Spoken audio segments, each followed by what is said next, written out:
In this case, a barrister, Lewis, was appearing before Judge Ogden and a jury, defending his client against criminal charges. He was concerned that during the trial, the judge had made statements of fact which might have led the jury to simply follow the judge's lead.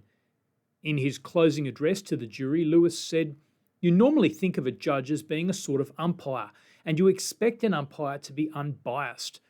You would be pretty annoyed if, in the middle of a grand final, one of the umpires suddenly started coming out in a Collingwood jumper and giving decisions one way. It may surprise you to find out that His Honour's role in this trial is quite different, that His Honour does not have to be unbiased at all, except on questions of law. His Honour has given some fairly definite views in this case. They have been pretty adverse to the accused." The judge discharged the jury and fined Mr. Lewis $500 for contempt. The High Court identified a tension between the duty to vigorously present a client's case and the duty to respect the court.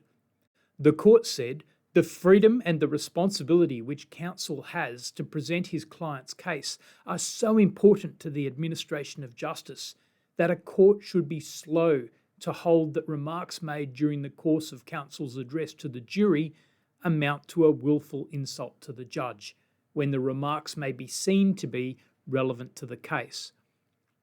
So the question for them was whether the barrister was properly raising matters to defend his client or simply and deliberately insulting the court. The court found this a difficult decision to make.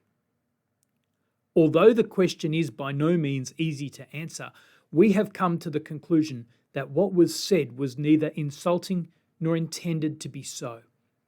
As we have already indicated, the appellant's remarks are susceptible of the interpretation that the judge had expressed a consistently adverse view of the accused's case and its presentation, that the judge's treatment of it was one-sided, and that accordingly there was a real risk that his summing up would be of the same character. This case shows us the strength of the principle that a barrister must be fearless when putting forth their client's best case.